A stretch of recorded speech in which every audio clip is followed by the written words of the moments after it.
Have you seen that replay, buddy? All right, man, I'm done talking to you. You can't be done talking to me right here facing me. I back.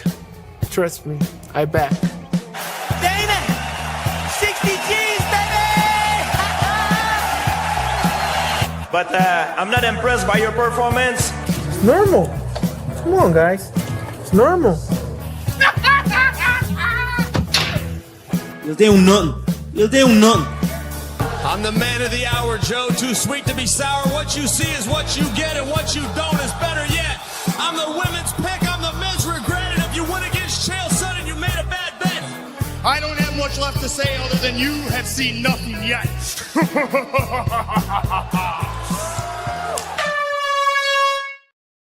What's happening, Fight Week Show fans, Fight Week Show people? Then we are back with another episode of Don't Stop Shakedown. And joining me tonight, I got my brother McDain. I got my brother Adrian Sanchez in the house. I got my guy Olin in the house. MMANomaly. We got Keith in the background. He's about to join us right now. And Kraken's going to be joining us straight after here. So salute to everybody that's in here right now.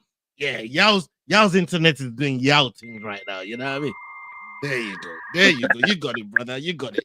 You got it. Hey, how's everybody doing tonight, man? I hope everybody's doing well. McDain, let's start with you. Go around the table.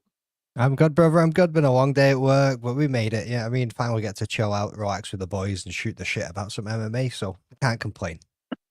Yeah, man. Adrian, it's been a minute, man. You know what I mean? It's been a while. We've yeah, man. I'm doing good. I'm doing good. We're glad to have you back, brother.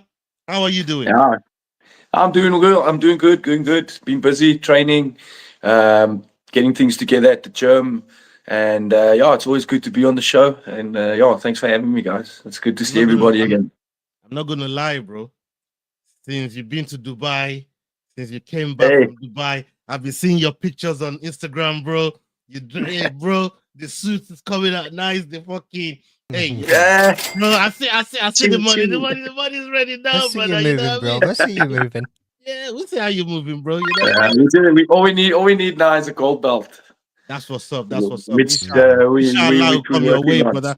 Inshallah, which we're working on. So we're gonna see. We're gonna see. Yeah, man. Yeah, man. Olin, that's good. How you doing, my brother? You know me, man. Anytime I get to spend any bit of the day with you boys, it's a great day. It's another beautiful day in paradise.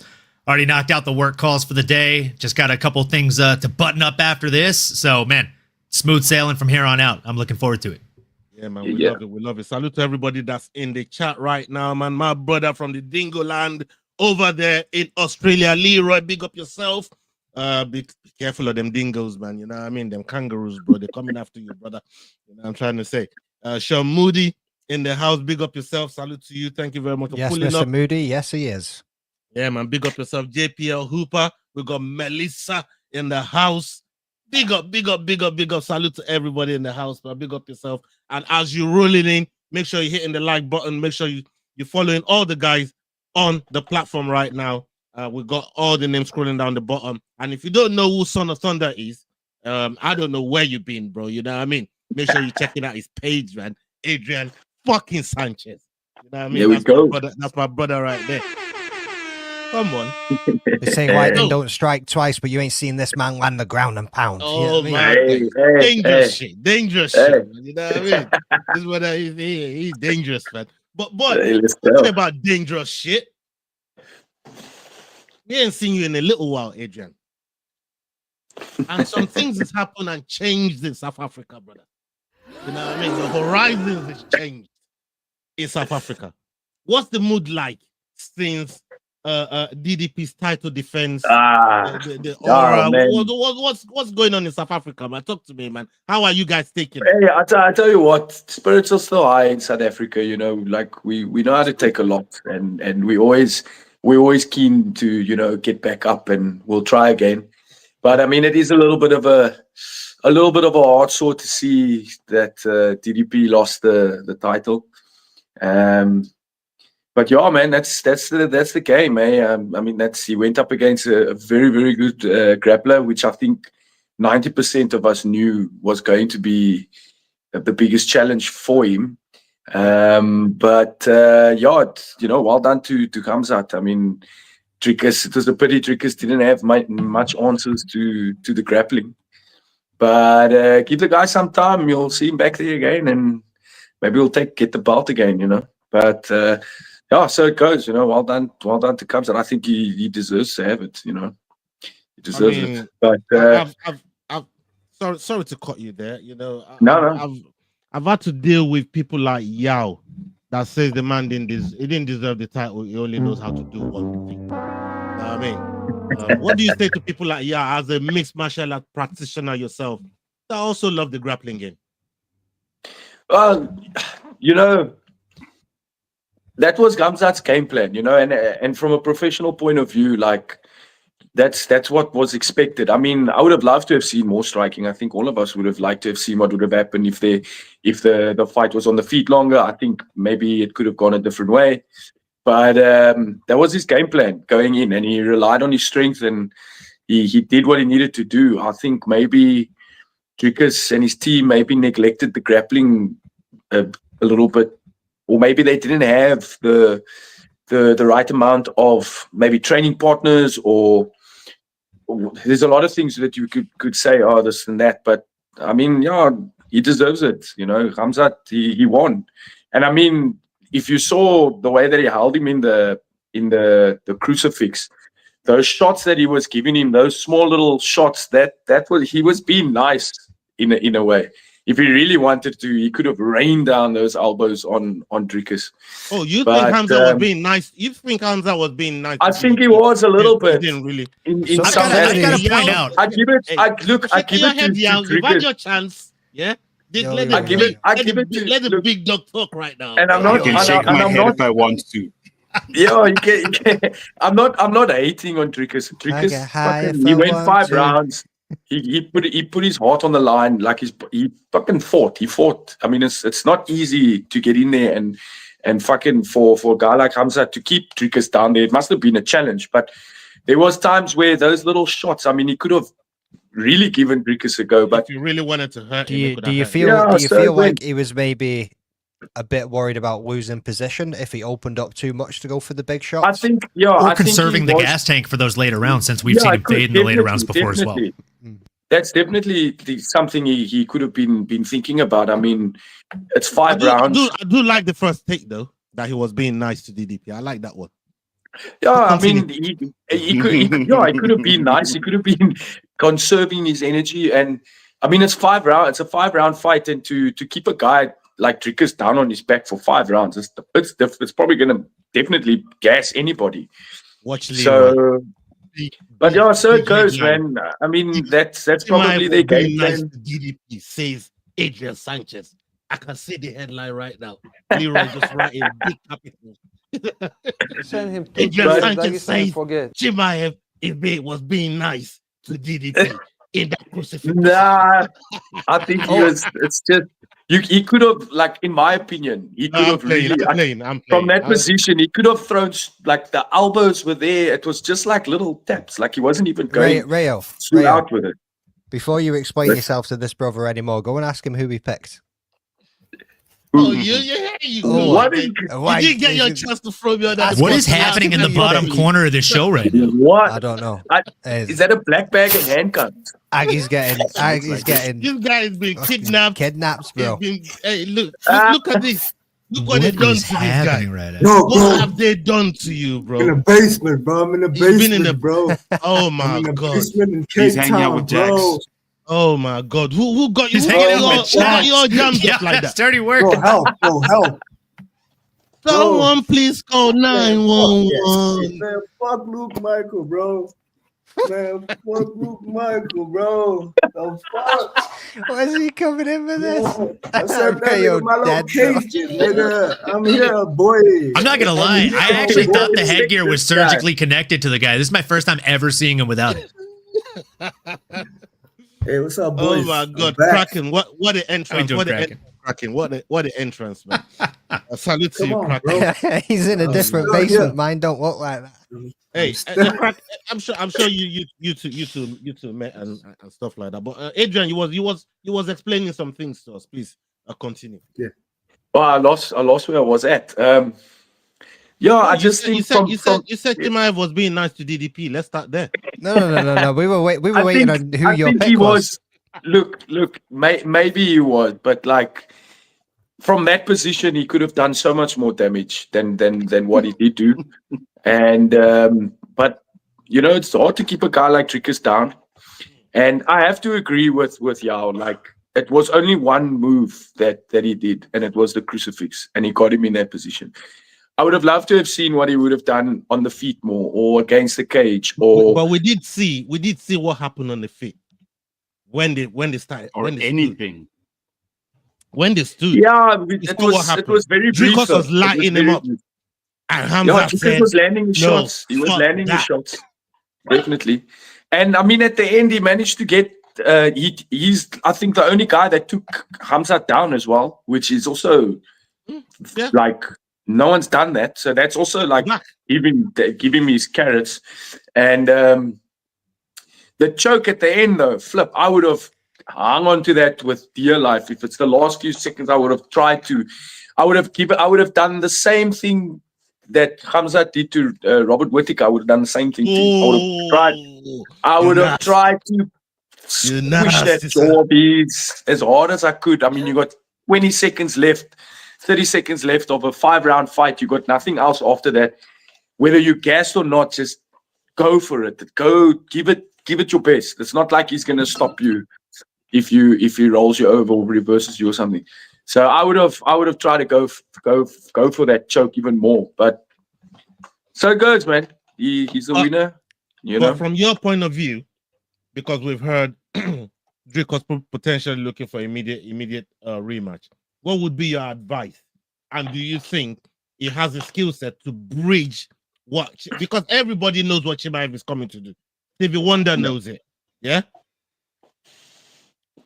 Every home level. You are so disrespectful.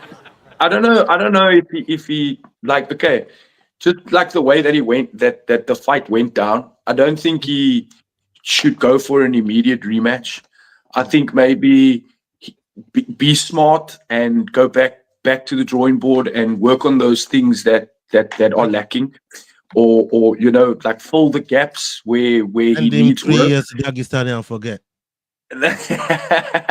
Or maybe bring the guys over, you know.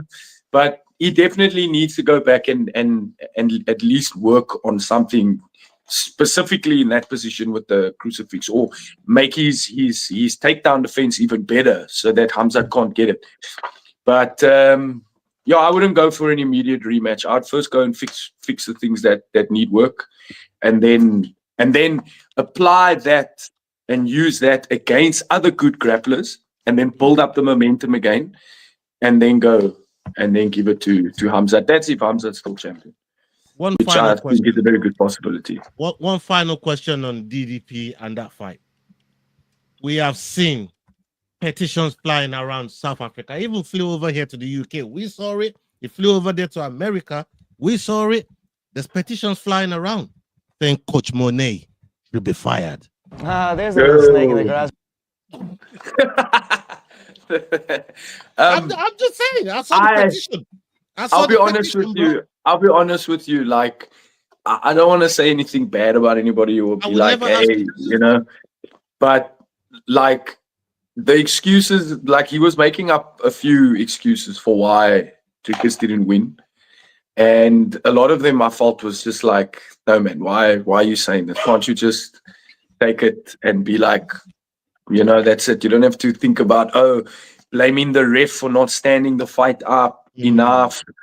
There was a few other things that he said. I can't remember. I watched some of the video, some of the interviews and things like that. It was on Submission Radio. That's the one that I watched. That's right. And he was talking about he needs like 14 months or 12 months or something, or 12 weeks, sorry, to get better. And like, I don't know. I just felt like he was trying to find every other thing than to just humble himself and be like, we lacked in this area and we need to get it fixed. That's it. There's no need for him to go and say, the ref this or this and that. The crowd was booing him, and then they were booing the Hamzat, and then it's that. And it's like talking about everything else except for like, okay, we lost the fight. It is what it is. Let's see if we can get better now. You know, and Yeah, Is CIT still the gym? Is that still the gym? Yeah, CIT they still top, but I think they try a little bit. Like, with all due respect, I mean, I've never trained there. I've only ever fought against one of the guys from their gym. They showed love to PFASA when Dricos was champion. I remember Dricos went to PFASA to do He would come and visit and do some pad work with Mikey. He jumped in the classes with myself and the other guys as well. Yeah. But like the gym, the culture at CIT and so on, like I don't know much about it, but I feel like if you even take Cameron Simon, for example, and some of the other guys that I've seen fight, they try and mold everyone's style of fighting around Dricus' style, which is that blitz come forward, like kind of overpowering striking and so on. You know what I mean? So I don't think it's not something that everybody can adapt to. And I think that's why, I use Cameron, for example, why Cameron's got caught in his fights, because I mean he's trying to use that blitzing kind of thing, and he gets caught with because he's trying to overpower. They commit too much to their punches, and then they get caught. But CIT is still one of the top gyms in South Africa, definitely. There's no doubt about that. And they've got a great team there, got great fighters, great contenders. I think they've got the lightweight champion is there. I don't know. There could be another champion. I'm not too sure. I don't really follow too much. Varian is there. Varian is there as well, isn't it? I think so. Yes, I think so. Yeah. It's CIT. So so they top. No, they top. They are good. But I think with this now, it just exposes a little bit of the weaknesses in the gym, and they're like, okay, cool, which is normal. If you're a fighter that has momentum and you're winning and you lose, eventually your weak links and your gaps in your game will eventually be exposed. And I mean, that's the nature of the game. There's always someone out there that's trying to beat you, and eventually someone will get it right, and then it gets exposed. So they just gotta fix what's lacking a little bit, and I'm sure they can do that. Like I said, they've got a good team, and but I mean, from the coaching perspective, there's no need to be making excuses too much about other things. Just take it on the chin, be humble. It's all good. It's part of the game. If there's a winner, there must be a loser, and vice versa. And that's it. Just go back and fix the game and try again.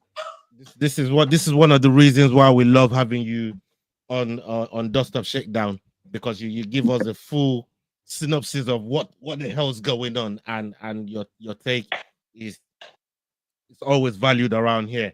Sanchez, trust me, your take is always valued around here. Quick one, Ray. A quick one. Yo, I have a question after this as well. The gilly? Was he silly for dropping the gilly? For jumping the gilly, yeah, because he jumped the gilly when he was actually in control, and everyone's like, "But no, Dricus." Yeah, I think one of the things that we train is, if you see the submission, don't rush and like become overzealous and be like, "Oh, I've got the neck now," and then you jump, you pull the gilly, or you try go for a rear naked choke, and then next thing they've reversed the submission, and then they're in the dominant position. That's why it's so tricky unless you're like, your submission game is your forte and you're a black belt and you know how to set up submissions from your back and it's like your specialty, then cool, by all means, play to your strengths. But if you are a ground and pound artist like myself, or you want to be in the dominant position on top, you don't necessarily want to go for the submission so soon, because just like we saw in the fight with Dricus, he jumped the guillotine. Next thing, he was on his back. Hamzat escaped, and now what? Now Hamzat is in the dominant position. Same as if you're going for like a rear naked choke. You get the choke, you pull him into your guard, you fall on your back, he reverses it, then he's on top. Then you gotta work double time to get back to your dominant position, and then work for that submission again. So it's best to take your time and make sure you've really got it, and don't rush, because if it's there, you're gonna get it. If it's there, you'll get it. So, I think it was a little bit overzealous. Maybe he got a bit excited and was like, oh, here's my chance. I can finish him quickly. But, we all saw what happened. So maybe it was, he took his chance You know, you got to take your chance in the fight, but at the same time, you don't want to do something that's going to put you in a bad position. So I think that's what happened. I definitely agree. I have one question before we move into the videos. Now, I've saw a lot of mixed martial arts. I've been watching for the last like 20 plus years, and though I'm not a professional fighter, I do have some experience training. Not nearly as much as you, so I feel like you'll be able to answer this question better than anybody else in the chat, viewing live, or in the panel.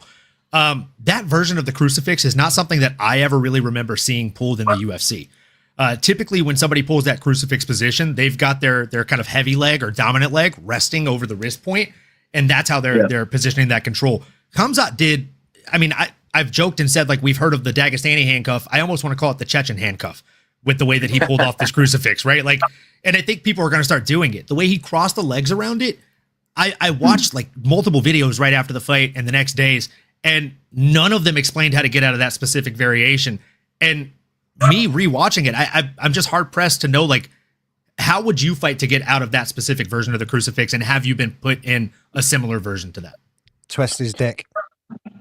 It's difficult. Twisted. It's that look. It's a very complicated position, and it's definitely more of like a modified side control, nearly with the one arm being trapped in almost like a triangle. But it wasn't like necessarily like a full triangle. It was more like a pinch with the knees.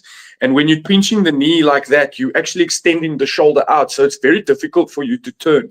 So it's like that part's isolated. Then he's capturing him on the tricep on the other side with that underhook. And that also prevents you from turning. So you're stuck. The best way, one of the ways to get out of that is to actually loosen the arm on the leg side and get your elbow out. And once you've got your elbow out, you kind of like turn the sorry, I almost about the table here. You like kind of turn the shoulders out and then slip the arm by the leg down to the floor, and then you can kind of work for the underhooks and get back to that position where you can reverse the side control. But it's very, very difficult if you pin down like that and you pretty much clamped on the elbow, your shoulder, and then the other arm is clamped as well. It's very difficult. I have never been caught in one of those in an MMA fight, but it has happened to me in jiu-jitsu with the black belts. They get you in that position. That's exactly why I brought it up. Like when I've done I've done MMA and Muay Thai a lot more than I've done any jiu-jitsu straight classes. But in the jiu-jitsu classes, like I've been put in a regular crucifix one time. Yeah. And the only way I can describe it to someone who's never trained is I felt like I was drowning, bro. Like it was quicksand. Like the more I struggled, the more I felt like I was just giving up position and just like losing. And it's one of those positions where if you're trying to fight and move and they're really controlling you, you gas out. You eventually gas out unless you're close to the cage and you can get your feet up on the cage and you can kind of buck and kick over, and then you're in like you can kind of get the fish hook on the opponent. But other than that, you can roll momentum and end up on top position, and then you can just slide your arm right out. But that's the thing about that fight. Again, when I rewatched it, I noticed Khamzat specifically would wait until Dricus would follow him to the center to strike, and that's when he'd shoot the takedown on him. And then he would take it. Yeah, because he's far away. It was just so intellectual, so calculated. You're so right with it being near the cage, because the other fighter that we see utilize that position very, very well, especially in championship fights. Valentina Shevchenko, she's used it so many times, and she will get you right in the middle of the octagon. You ain't going nowhere. You know what I mean? Once she gets you there, it's kind of pretty much over. And it's a wild position to be in, man. And yeah, man. Hey, I'm definitely looking forward to Dricus's comeback, but I personally don't think an immediate rematch, especially on the scorecard. Like you really and truly, you don't get immediate rematch for one of those. It was so one-sided. But at the end of the day, the amount of title defenses that he's had would say, if you really wanted a rematch, maybe the Brasses might give it to him based on the type of fighter he's been for the promotion. They might just grant him that, because Dricus has always been one of those fighters that will travel anywhere, anytime. Australia, take me there. China, take me there. Vegas, take me there. Chicago, I don't mind. Even though we know he wants to fight on African soil. And that's probably one of the things. I think if he does recapture the belt, maybe he should lobby I think that African soil is a pipe dream at this point now. Again, Yeah, I agree. I think with him, with Trickers not having the belt now, it's delayed a little bit. I'm not gonna say it won't happen, but I think it will definitely be pushed back now that he's not champ.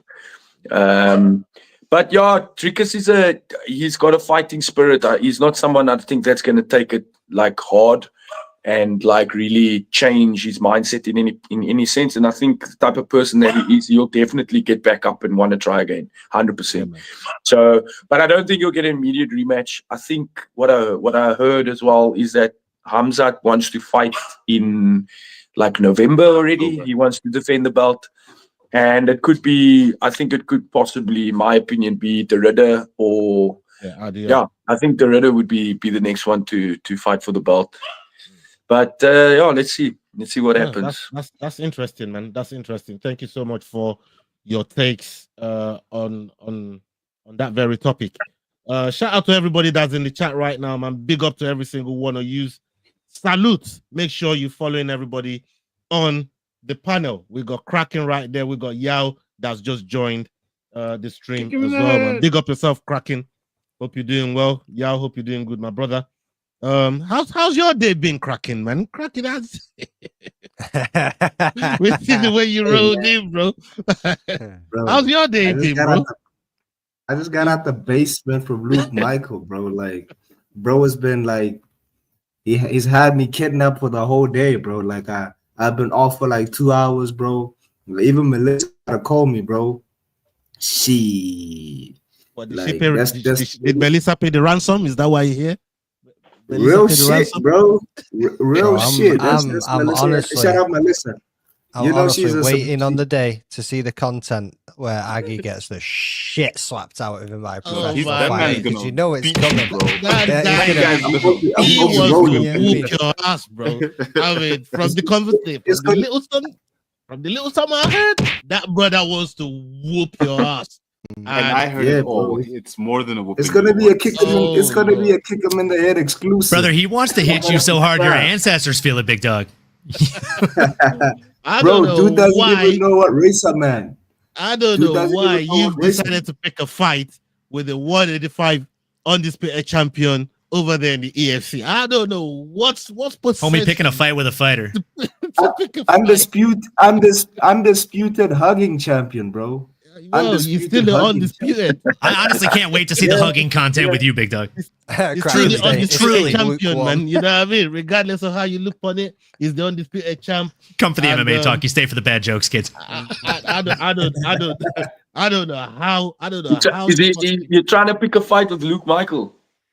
Yeah. No, he's picked one with me. He's picked one, bro. He ain't trying to pick one. No. Listen, bro. Listen. Right? With him. Hey, Rayo, we'll send you the voice notes afterwards, bro. This dude's gonna get his ass whooped. I'm telling you. He's gonna get flogged, bro. Did he tune your voice notes, bro? Oh, bro. They've had conversations on the actual phone. No, they had a phone conversation. He's gonna kill me. He's gonna kill me. I'm like, cool. I'll get the cops for you. I'll get the cops. Nah, don't worry about that guy. All I'm saying is leave the man alone. I'm not worried. I'm not worried. Leave him alone. That's Yao's guy. Yao sold me out. It's not gonna. Yao sold me gonna out. do nothing. Yao sold me out. Is he just woofing? Is that just woofing?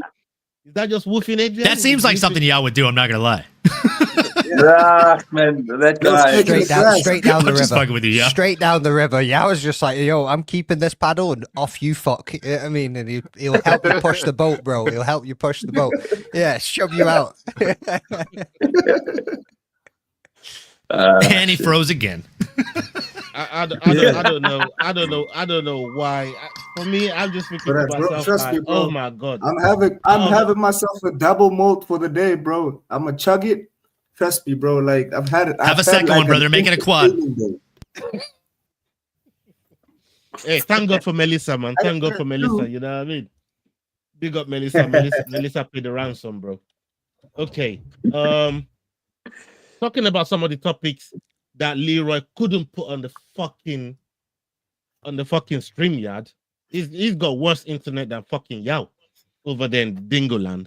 I don't know what kind of fucking internet they got over there in Dingo Land. It's all fake news. It's phony stuff. It didn't happen.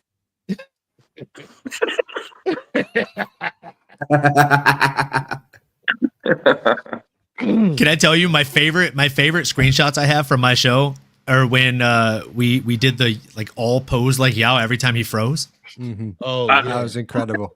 I put those up on my show sometimes. That's fucking hilarious, bro. There's like 5 or 6 of us, and there were like 4 different times where Yao froze, and we all just matched his pose. It was the best shit ever, dude. Hey, Yao, blink twice if you're in danger, bro. Blink twice if I'll send Adrian to go save you, bro. I think Yao's in Kraken's fucking basement right now. We'll send Luke Michael a message to come save you. He'll be right there. Yeah, this is baby. All right. Okay, we got a few videos here to get through, but I wanted to ask you guys, based on the card that we saw last week, because we don't have any card this weekend, but based on the Shanghai card we saw last week, some incredible finishes on that card. I'm going to start with McDain, and if you didn't see the card, then that's fine. But I wanted to know which bouts caught your eye, or which one surprised you or impressed you. On the entire card. McDain, we'll start with you. You're on mute, bro. Mute mouse. Somebody muted me because I wasn't muted, and it pops up saying mute at the top halfway through me talking there. So yeah. Yeah, with your get back. Strikes again. God damn. Yeah, I'm not gonna say I was surprised, but I was definitely impressed, and that was the dog of the week. Energy. Let's go. Yeah, I mean, it was disrespectful to make that man a dog on that fight. You know what I mean? Coming up against a young prospect killer turned up, bro. Like, Loney was doing well at the start of that fight, that opening round. He was managing. I spoke about this with Owen. You know what I mean? He managed the distance very well, coming up against a taller fighter. His range was good. He was getting in and out. His speed was incredible. His footwork was incredible. Those leg kicks were nasty, bro. You could hear that shit snap like somebody in the crowd had bamboo just cracking that shit. And then he dropped his hands for one moment. And that's all it takes in this game sometimes when you've got somebody like Energy that's got the power to put you out. You know what I mean? And he got clipped, bro, and he went down. So that's all she wrote, man. That's all she wrote. Hey, and Kyle Dawkins too, bro. Like, making that statement, bro. You can't take 2 picks, McDain. Don't do that. Listen me on the boat. I'll mute myself again, boys. I'll mute myself again. Hey, Kraken. What you got, man? On that Shanghai card, did you see any of it? Did anybody impress you? Did anybody surprise you? Johnny Walker, man. Like, God. I've been a fan. I've been a fan of this guy, man. And you know when you're a fan of a guy and he just keeps on getting knocked the fuck out, like, and I think Yao was like, yo, he's waiting to see him like get like cartoon. Yao said it was his favorite fighter to get knocked out. That's what Yao said. So, bro, like anything that get like that lights a fire up Yao's ass, man. Sign me up. Sign me up. No Diddy though. Like no S-Dog shit. No S-Dog shit. Like that. Trust me, bro. Like that boy was there to tell you to take the top off. But anything that gets like Yao like to just lose his shit, man. I'm for it. You know, I'm for it. So Johnny Walker breaking a 2-fight skid, man. Like it's something to marvel at, you know, because dude has been he's my favorite fighter, you know, because he's a nice dude. He's a nice dude. Like he is his character, you know, his character, the way he carries himself. I'm not gonna lie, boys, I think this is the nicest thing I've ever heard Kraken say about a fighter. I second that notion. He's never showed this level of respect. Yeah, I mean, never. Nah, bro. Luke Michael gave me an attitude adjustment. He hasn't even touched you yet. I can't wait to see what happens after. Fuck Luke Michael, man. Fuck Luke Michael. Oh my God, he's fronting it, man. He's fronting it. Shout out Luke Michael. Hey, listen, look, I do not condone any of this craziness that Kraken is dealing with, man. You know what I mean?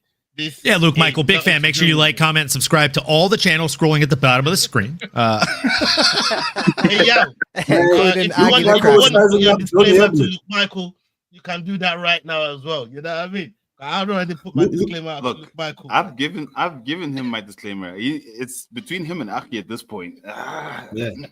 Luke Michael was sizing up Man to man. Johnny Evelyn at PFL Cape Town like he's ever gonna make it to PFL Cape Town. He's lucky if he gets signed by AKL, bro. Kraken, you're having such a hard time finishing that beer. I'm worried for how hard of a time you're going to have finishing Luke. Bro's punch drunk. He ain't even finished that shit yet. You know the headgear actually doesn't give you any protection from the beer, right, Kraken? Luke. What? I said, you know the headgear doesn't give you any protection from the beer, right, bro? Look at Adrian. What the fuck's going on with this guy? Come on, don't be crazy. Don't be crazy. I don't know what the hell's going on with this guy, man. It's crazy. But Yao, let me ask you. Let me ask you, Yao, on the Shanghai card. Who impressed you? Who surprised you? Who caught your eye on that card there? Look, definitely Johnny surprised the hell out of me. First of all, shooting. Shut the fuck up. Come on. How many times has Johnny been on the losing side? He is my favorite knocked out artist, and I was expecting that. I wanted to see a spectacular knockout. That's what I was waiting for, right? But for him to shoot like Hamzat in the first few seconds and then end up on the bottom, that was absolutely priceless. Absolutely priceless to shoot for the takedown and end up on the that's a G move, by the way. Nobody shoots for a takedown and takes bottom position. You know what I mean? Dude, that was Johnny Beeb, Walk Hermadov. You know what I'm saying? Only real men shoot a double leg and take full guard. Like exactly. So for me, that was fantastic. I really enjoyed seeing that. And obviously our guy, Charles Energy, because I wouldn't say he was losing that fight, but it was very, very close. But for him to catch Kavanaugh just as he dropped his hands and stepped back with that right hook, that was beautiful. Beautiful work. And honestly, the level of respect I have for him now has just gone tenfold, from knocking out Joshua Van to now knocking out Lona Kavanaugh. I mean, wow. And obviously, and him and his predictions and what he's given us on the show, I'm a huge fan. So for me, 100%, I'm a big fan of Charles Energy Johnson. And Johnny Walker, always a fan favorite. I'm glad he got the win, but I mean, he was classic Johnny. So that was awesome. Those two fights for me really made it. What about you, Olim? Man, for me, it had to be the Kyle Dawkins one. Look, Michel Pineda is one of these guys that goes out there. He's fun for new fans. If you've been a fan of the sport for a very long time, he just does too much. He's too showy. You called on the prediction show as well. I did. And again, I felt very strongly about it, bro. Like, I thought Kyle Dawkins fought his way back into the UFC very handily. It's a good, like, underdog feel-good story. And Michel Pineda is someone that, when I think of him, the like most recalled memory that I have come to mind is him doing backflips and accidentally landing on people's nuts or head. Like landing illegal strikes that aren't getting called illegal strikes just because they're miraged or kind of disguised by a funky little backflip that he did off the cage or standing in still. It was nice to see him kind of walk forward with that reckless abandon, hands at his hips, exactly as I predicted, and eat a shot coming in. And it's also really great to see Kyle Dawkins win. So it felt like a win-win moment, man. And if you beat someone like Michel Pineda, you can't expect to get someone outside of at least the top 20. So it's a good kind of pole vault position into Kyle Dawkins' future UFC career. And I think there's a lot of really fun matchups that we could see as a result.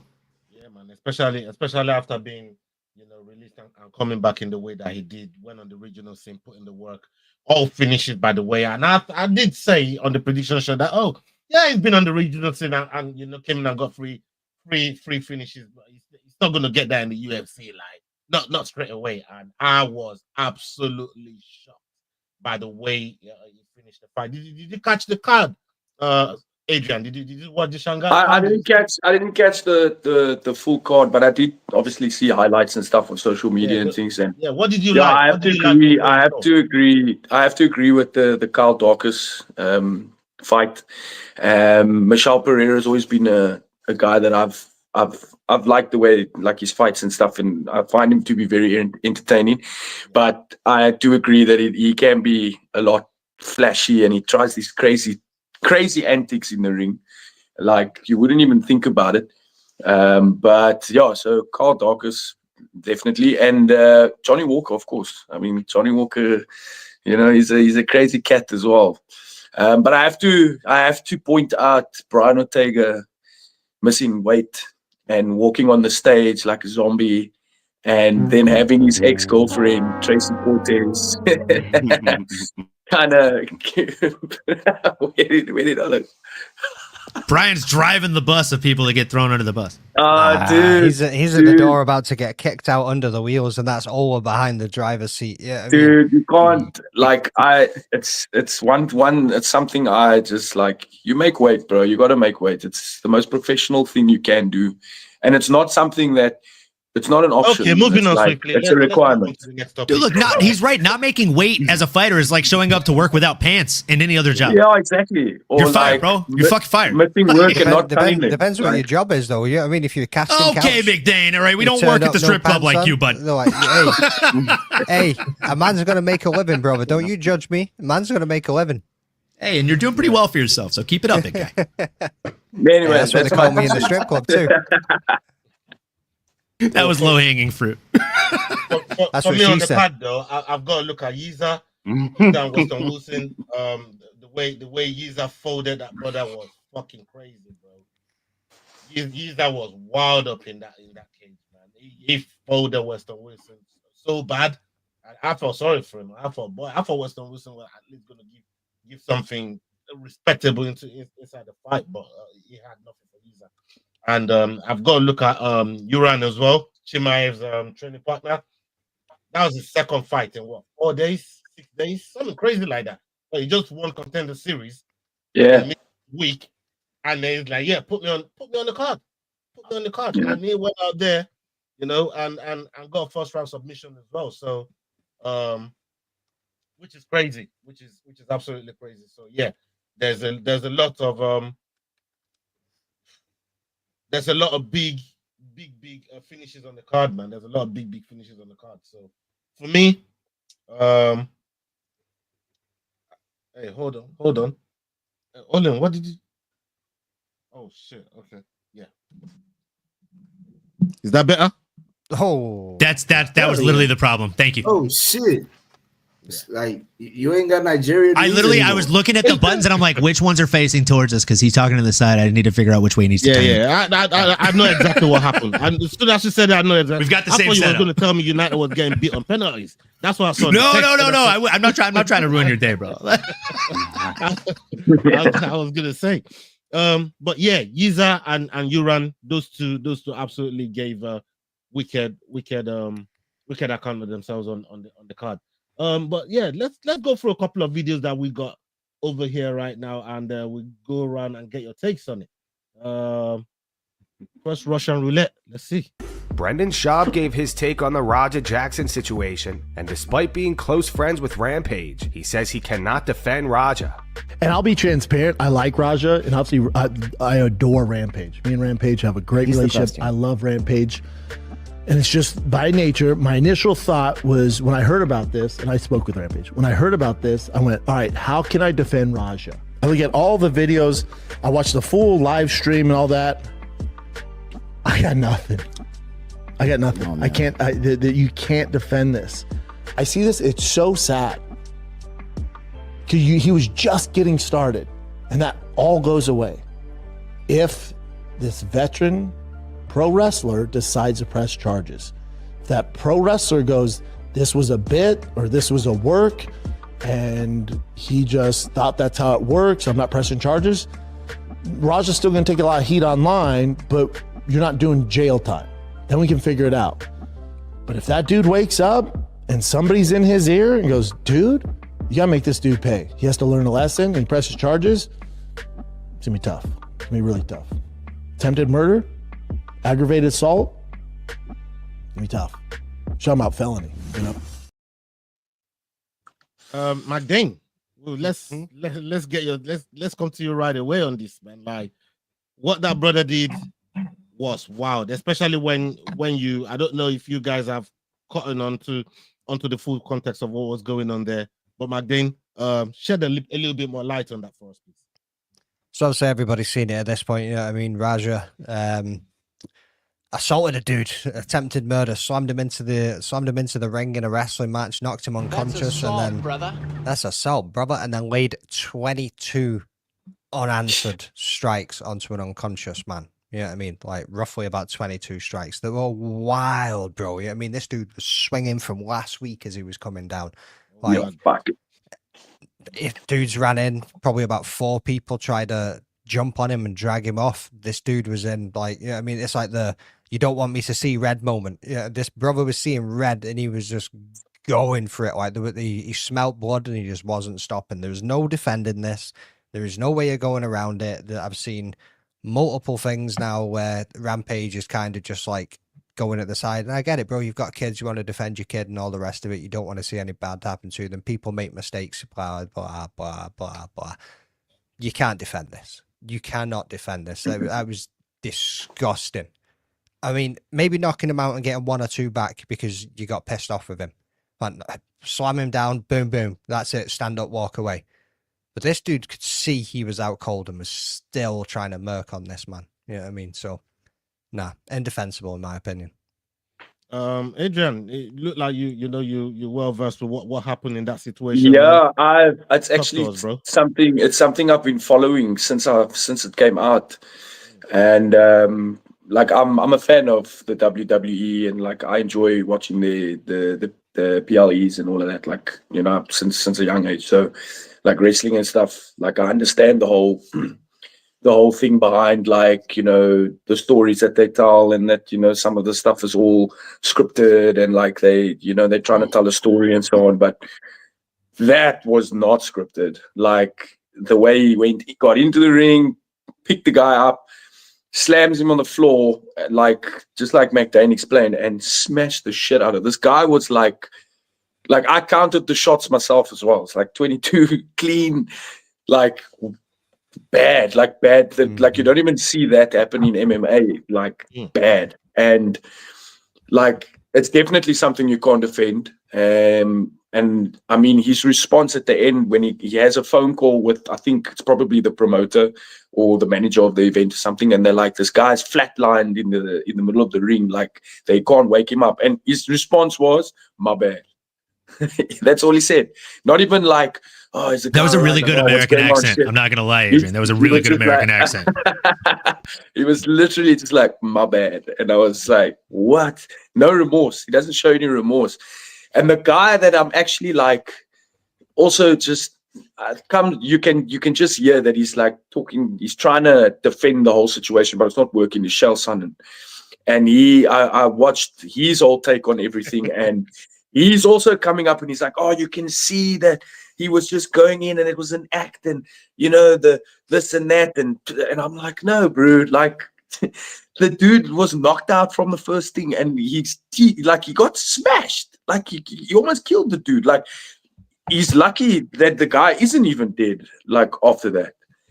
And it's just sad to see. I mean, why there must be something mentally not right in your mind for you to go and do that.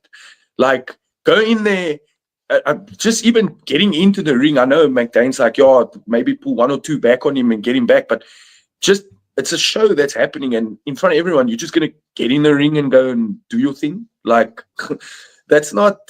And I mean, the guy apologized to him as well after he smashed the tin against his head. They had a conversation. They shook hands, and Raja was still like, "Oh, it's okay. Don't worry about it." Like, yeah, that like they spoke about it. It's like, "No, it's cool, man. Don't worry." He literally said it's all good. Yeah, and he said it's all good. And the guy like apologized to him. He's like, "Oh, I thought this was an act, and I thought you were a work and this and that." And he's like, "Nah, it's all good." And then you still go and do that. And you still go and do that. There's the clip of him sitting with Rampage and they're talking about it. He said the cameraman did it dirty because he was supposed to turn the camera off and he didn't. Like what? Okay, that's prime example A. Like I'm gonna jump in here. That's prime example A. If your biggest issue isn't the fact that you almost murdered another grown man in cold blood, and is the fact that somebody caught it on camera that's supposed to be my buddy, I can tell you now, you need to be in jail. You're an animal. You're subhuman. Like that's insanity. And honestly, if the other guys weren't in the ring, Adrian, do you think he would have stopped? No, I don't think so. I don't think he would have. He wouldn't have stopped until that guy was pulp, bro. It would have looked like fucking Invincible. Yeah, the way he was going, he was letting out some rage there. Like he went. That's the first. Like I showed the video to my significant other. That's the first thing she said is, "This is not something that somebody does one time, or something that built up in that one moment. This is something that is built up for years, or something that he's probably done before and gotten away with because there weren't cameras on him, or will do again, or all of the fucking above." And like, I get what McDain's saying. Like, the guy told him, like, hey, go get your licks back. Go, like, get your receipts, which is, like, in wrestling, what they call getting your licks back. Yeah. That's like 1 or 2, bro. Like, and he literally said, I think 5 minutes before he rushed the stage or the ring, he looked back at the camera. There's another video that came out day before yesterday of him saying, hey, if I get 50, I'm not really a sub whore like that, but if I get 50 subs, I'll go knock this motherfucker out. I'll beat the fuck out of this guy. And then he got like 75 subs. And then he goes and does that. That is legitimately the definition of premeditated murder, bro. And the fact that cops are saying, like, LAPD is saying we're collecting evidence. What do you need to collect? It's on the net, dude. It's on the internet already done your job for you, It's in 4K Ultra HD, big guy. The internet done your job for you, bro. You got him saying, hey, this is what I'm going to do. Raj, what's happening, brother? And then you see it happen, bro. Like, it's just like, come on. This whole situation is asinine. The only reason he hasn't been arrested is because of whose son he is. And again, if you want to know everything about this and the reason it is the way it is, the reason this situation happened, go back and look at podcasts that happened 2, 3, 5 years ago with Rampage Jackson saying, I've got 3 kids. I've got 2 that are in Japan.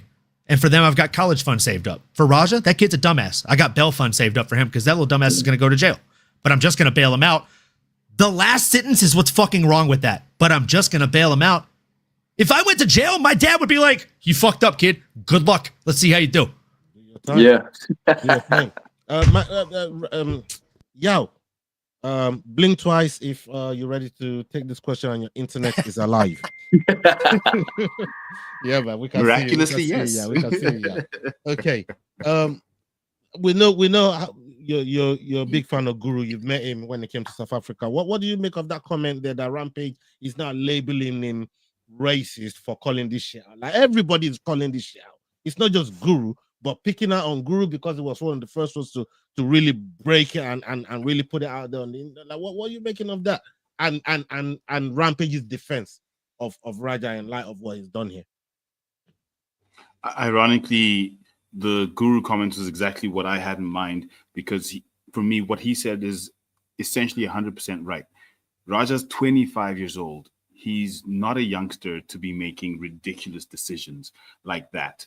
The one person who has been defending Raja, other than, well, even his dad didn't defend him. His dad literally said, listen, I think Raja is going to go to jail for this, because he knows that Raja doesn't even listen to his own father, one of the most violent men on the planet, being Rampage Jackson. But one person who is defending him is Sean Strickland.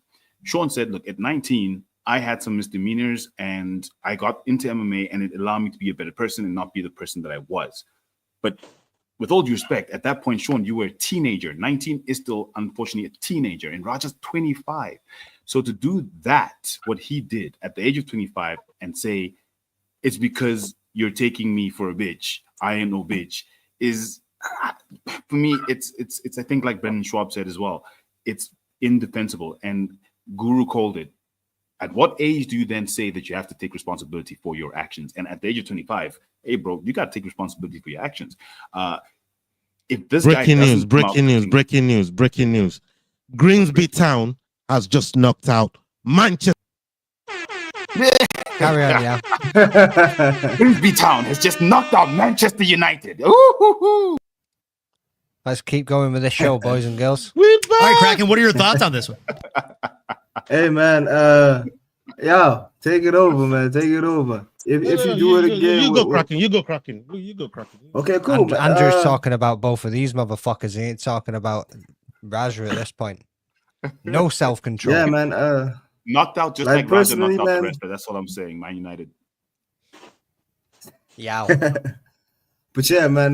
Personally, man, it's a weird story, man. It's a weird story for me personally, because, like, I don't know what the rest, like the wrestlers who were in the ring kind of thought was happening, you know, because, like, I could see with the, like, maybe the third shot, you know, like, this guy was out and this guy was getting murdered, you know, like, so personally, I'm kind of, like, disappointed at the other wrestlers, because even the guy with the face paint, you know, I think the black and white face paint was, like, I don't know what he was trying to do, like, it was trying to save him or just, like, you know, like, that's the one thing that I fucking hate about that video, is that there were so many people just looking, you know, just looking at the whole situation. But yeah, man, Raja should go to jail.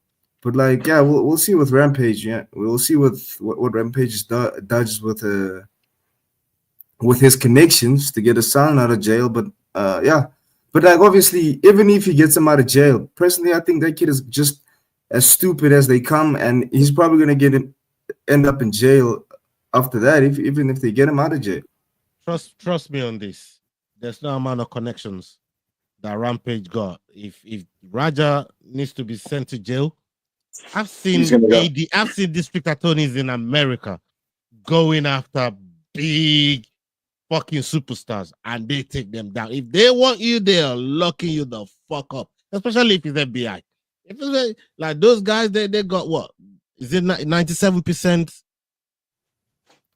conviction rate? Something crazy like that.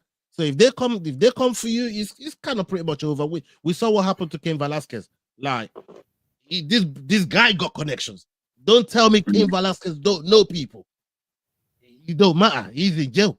You know what I mean? He's in jail. I agree. He has to go to jail, bro. You know what I mean? The president of the United States is a big UFC fan, and I'm sure he knows about Cain Velasquez. Not even him can't save Cain. Cain went to jail. Why is this guy not in jail already? Yeah. And I have to say, like, Kraken, that was a very, very thoughtful approach to your thoughts on this. The fact that there were so many people, there were hundreds of people watching this, not one person decided to step up. Fun fact, Albert Einstein said many, many years ago, the world is a dangerous place, not because of people who practice evil, but because of those who watch on and do nothing. Welcome to the year 2025, where if a hate crime happens or a hateful act happens, there's 25 camera angles of it, but not one person standing up for right. It's the world we live in. I've told you guys before about the young girl in the town center when I was walking through, and she had 5 girls trying to beat the shit out of her, about 30 to 40 kids surrounding them in a circle. And I mean city center, boys. City center. That's crazy. And they were all filming it and all egging them on. This girl clearly didn't want to fight, and they're pushing the other girls into her, trying to aggravate her, and then just trying to, like, you know, peer pressure them girls into beating the crap out of her. And I was the only person to walk in the middle of the entire group of, like, youths, you know what I mean, teenagers, put my arm around the girl, ask her where she lived, and walked her up the hill back to her house. Meanwhile, all these kids are trying to beat the shit out of her and starting to grab on me, and like, bro, it was a whole good thing. on you, man. But it took one. All it took. That's the biggest thing. It only takes one person. No, but we must have got, I don't know, maybe 400 yards up the road before one other adult stepped in, and it took the 2 of us to get them to disperse. It took one more person than me to get them to stop. Wow, that's all it takes, man. Yeah, man. Like, people look for the easy battles to win. No, 100%. Definitely, I'll be mailing that Medal of Honor over to you. McDain is in a post on the way to Scotland. Oh, I don't need no Medal of Honor, bro. It's just the fucking right thing. It's the right thing to do, bro. It's the right thing. It's the reason I have all the Captain America shit behind me. Like, that's the guy that raised me. He raised me to do that kind of shit too, man. Like, it's the right thing to do. It's the human thing to do. Like, people that get fucking them kind of medals of honor, they don't get it because, oh, they won a medal for what they did. They just get it because they did it. They did it. Acknowledge what they did. You know what I mean? So I'm going to B&M tomorrow. I'm going to get you a medal. Probably cost £1. Get me one of them chocolate coins, I'll go bro. to Poundland. I'll get a medal and I'll put it in the post for you. But don't you worry about it. Your medal of honor is on the way to you, brother. All right, we got another video here. We got another video here. Russian roulette. It might relate to what we just spoke about. Maybe there's a different take on it. We'll see. MMANomaly. Mo didn't even want to go. Some more details have emerged today regarding the Raja Jackson situation. Multiple wrestlers have come out and claimed that management of Knox Pro Wrestling are telling the wrestlers involved to not cooperate with police. But the most disgusting thing is that people at this school are being encouraged to not cooperate with the police. From what I hear, the police were there investigating the scene shortly after Stu was removed, and there has been multiple requests that have gone downstream from upper management to not talk with the police directly if they are contacted, and to only let a certain group of individuals interact with the police. That is extremely dishonest. You guys let your friend almost die, and now you're trying to have people lie for you. Here were the screenshots they were talking about. This individual wrote, "Please refrain from engaging in comment sections on social media posts about this tragedy. It will be weaponized in potential criminal and civil cases. Fly low." They followed up saying if law enforcement or an attorney for the suspect contacts you in any capacity, let someone here know right away for guidance on how to address them. And multiple individuals responded, yes, sir. Doug Malo, the wrestler who stepped in and pulled Raja off of Psycho Stu, says that Rampage will be getting sued over this situation. He calls him out to a boxing match. Why don't we pitch the idea? Hey, Rampage, you're getting f***ing sued all over the place because you piggyback your f***ing son's f***ing life? How about this? Why don't we just f***ing have a boxing match? Why don't we just fight? You'll probably whoop my ass, and I don't give a f***. You raise money for your f***ing son's legal defense, and I'll raise money for Stu. By the way, I'm assuming by the time this video is out, there'll be a link to Stu's GoFundMe. There should be a link to Stu's GoFundMe. So we'll put that. Nobody donate to anybody that's not directly willing to give all 100% proceeds to Stu with proof. Stu's wife deserves that, and Stu deserves that. Over $66,000 have been donated already to that GoFundMe. Oh, 66. Oh, that's incredible. I think it's 100. Sorry, I checked yesterday. It was 67, and I know Shawn Michaels, the wrestler from WWE, he donated 2,500 himself. Oh, that's incredible, man. That's incredible. I mean, we've kind of touched over that. The part about these guys telling them to lie about this shit is crazy to me. Like, well, you know why? They have to legally, because.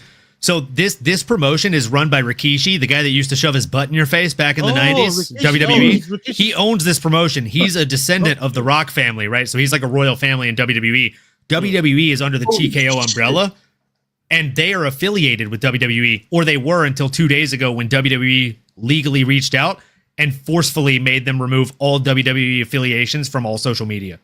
So WWE is already alleviating themselves from the property. And I think that they're trying to play damage control. It's not right. Oh, 158,000. Let's go, folks. That's what we love to see. We love to see a community come together. And honestly, I hope this guy ends up suing the family and gets even more than that. But going back to the promotion, they've already been forced to remove ties to WWE. They're playing damage control right now.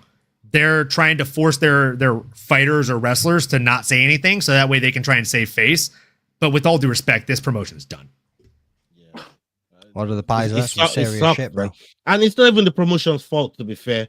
Yeah. What Raja done, because this is still Raja's fucking action. It just happened to their fighter, and then, I mean, they should have. You think something like this is, their liability insurance or something like that will take care of the damages that that comes with incidents like this, man. Well, the thing is, when Raja's not a wrestler and he was in the ring, they wouldn't have any liability insurance on him. He would not have been insured to be in there and any of this to happen. So the promotion themselves, be in a whole world of legal shit. This could be the end of them for real.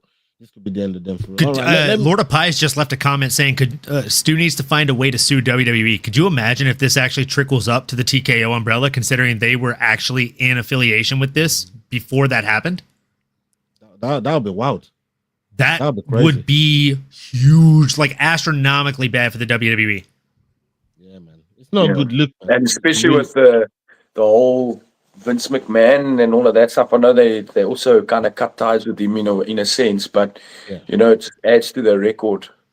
They're already in heat this week for Monday alone. Yeah. Like, they had Becky Lynch go out there in Birmingham and talk shit about the entire Birmingham area. Said the only thing good that came from Birmingham died a month ago with Ozzy Osbourne. Literally, Kelly Osbourne is trying to sue WWE currently today. Whoa. And WWE is already working on putting out an apology package. The thing is, though, think about how long they've been going, how much money they've got. That's the thing, is it's a lot of money. It'll get settled outside of court for a wide sum of money, and they'll just move on along with whatever they're going to do. Yeah, I mean, that's the way these big businesses work, unfortunately. I understand. Yeah, man. Let's see what other videos we got here. Check this one out. Sean Strickland gave his thoughts on the Raja Jackson situation. Daniel Cormier was recently back in the gym sparring. He posted footage of him working with a younger fighter, and despite the guy being half his size, fans were impressed with how well DC can still move. Let me know your thoughts in the comments.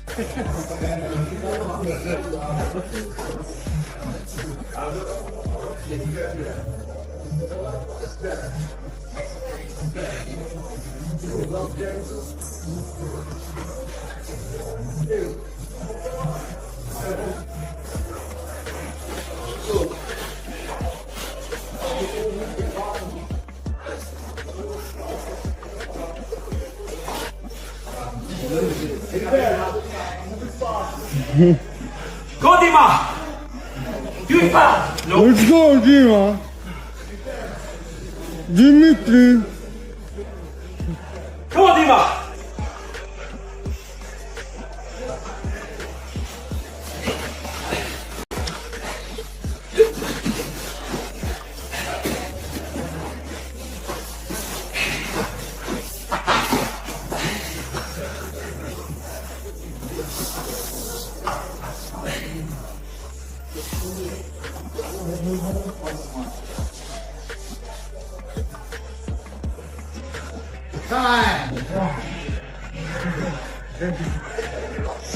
Okay, Trey. Hey. DC is still moving, boys. DC's still moving. Fighting's like Adrian. riding a bike. You ain't never forget. Adrian, you're always in the gym. You're always rolling. You're always sparring. I mean, how good does it feel to still see your man DC still be able to move in the gym like that? With Yeah, it's good. I hope he's not getting any ideas of trying to fight. I wouldn't, I would not. Don't do that, Adrian. Don't do that. If he's gonna fight, it better be like someone his age and like his size. And his belly size. It's nice. It's nice to. Hey, what's that? His belly. It says his belly, bro. God, damn, that shit is huge. It's good to see. It's good to see. It's good to see that he's still like actively moving around and he can spar and he can still throw hands. Like, you know, big ups to him. But he's slowed down. I really hope he's not trying to like get back in the ring or something, unless it's like an exhibition fight against someone. But not. I wouldn't. No, not under the UFC's banner. No. Let him go to WWE. You know, yeah, maybe do something there. Yeah, that's not a bad idea. He's a big fan of WWE, by the way. Yeah, and he's a wrestler, so yeah. I mean, he could definitely be used for something there. But yeah, I don't think.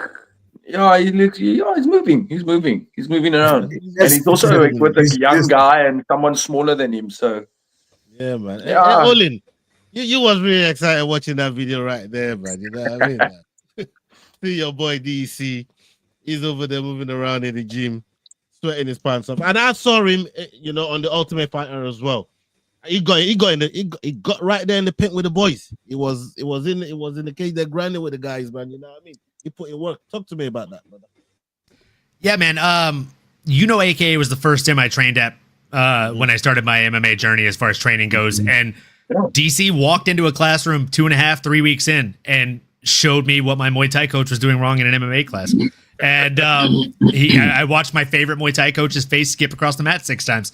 So I always love seeing anything positive about DC. He's I grew up in Louisiana. He's the reason I wanted to train at AKA. So it's like a full circle moment for me. And I love watching this guy win. And look, seeing him train the youth of the youth of today is seeing him train the pros of tomorrow. We've seen it happen with Chase Saldante, right? Like Chase Saldante, if you don't know that name, go look it up after this show, folks. Not during it. We don't want you to stop watching. But Chase Saldante, he's the guy that showed up to AKA, one of the high school kids that DC coached. And he had him come and wrestle with the Dagestani guys. And there was I believe it was a collar tie fake out that Islam pulled on him. And it was nasty work. And Chase Saldante was like, dude, I don't know what the fuck to do against that. Like, that was nasty. And then 2 years later, he won the D1 championship with it. With that same exact move. There's a highlight reel of it. It's fucking brilliant. I know McDain knows exactly what I'm talking about. Are you talking about the time you got your pinky broken, or? No, Chase Saldante, you fucking pussy. Sorry, bro. I was away getting I didn't mention Islam from AKA breaking my pinky, but I can. Fucking dick. No, I was talking about Chase Saldante getting snapped down by Islam and then doing it himself 2 years later in a wrestling championship. So, I mean, like, yeah, seeing DC move like that, it's nice. He's an older guy. He's definitely a bigger guy right now. I mean, hey, I'm not going to stand up and show you what my belly looks like, but hey, I get it, bro. I put on about 35, 40 pounds since COVID.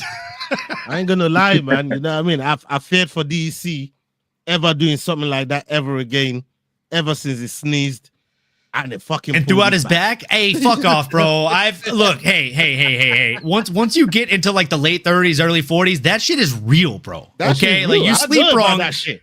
Like you can sleep wrong, and that's gonna put you away worse than a sparring match or the worst hangover of your fucking life. Hey, Owen, ask Owen how he got a fat lip one day.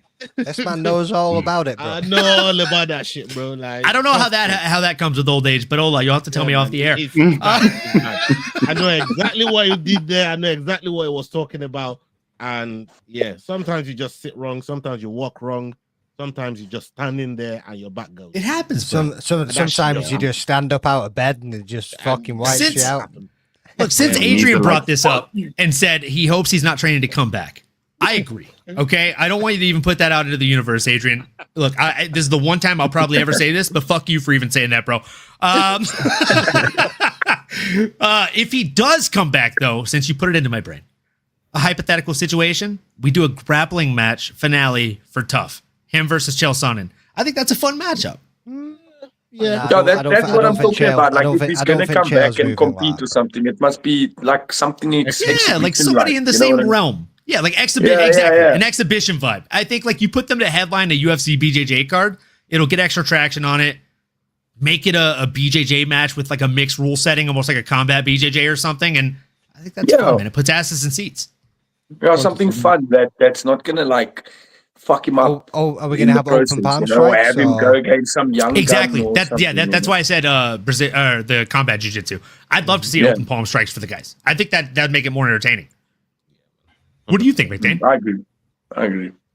I'm all for it, bro. I'll watch that shit. That's what I'm saying. Like the thought of that, I'm like, bro, you got me in a heel hook? All day. Damn. Get off my foot. Right. I'm gonna go to Kraken and Yao on the next video that's coming up. Hopefully, it's nothing to do with Raja again. We did have a few of them there, but we haven't got it titled. Okay. Shout out to Full Mount MMA as well. Shout out to those guys. Go check out their channel. Go check out their videos. They're always uploading content on their channel. Make sure you go fuck with them. Go subscribe to them. We use their videos over here to illustrate our topics, and they fuck with us. Shout out to those guys. Big up Full Mount MMA. We've got another video right here. Let's check it out. Sean Strickland gave his thoughts on the Raja Jackson. Daniel Cormier discusses his latest back and forth with John Jones. If you missed it, last week DC said that he could not put John in his Mount Rushmore of MMA fighters due to the fact that he's popped for PEDs. John then responded on X saying high school state champ, JUCO national champ, youngest UFC champion, greatest in MMA history, a lifetime of loss, victories, and sacrifice, and this guy wants to write it all off as steroids. Honestly, it's insulting, but I can't help but laugh, knowing it was God-given abilities that made him feel so inferior. On Good Guy, Bad Guy, DC responded to John saying, here's the problem. I only answer the questions asked to me. That's what I do. Guy asks me a question about John Jones. I tell him my truth. The reality is this though. I will always go above and beyond to credit him with being A, toughest guy I've ever fought, B, the hardest fight, one of the smartest fighters in the octagon. I give him all the credit of being one of the best fighters ever, but I'm not going to say, oh yeah, you're one of the 4 greatest fighters of all time.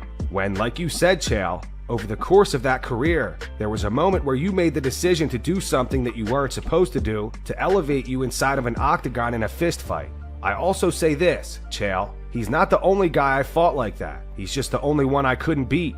I never took a drug test until I got in the UFC, so it's not like these guys weren't doing anything. He was just the one I couldn't beat. So I give him credit, but this guy is so weird. He's such a weird guy, because even if I will talk about him, this was 20 minutes of me talking about him and polishing him up, telling him all great things about what he does in the octagon. It's the negative thing that he latches onto, because that's what he wants to do. He wants to latch onto that negative thing, when in reality, I feel like I was very fair. To say made me feel inferior. You were a high school state champion. I won 3 and a world medal in high school, and I made the United States world team when I was in high school. You were a JUCO national champion. I won 2 of those and became an NCAA All-American and finalist. Then I went on to make 2 Olympic teams and win 6 US national titles. Then you went on to become the youngest champion in UFC history.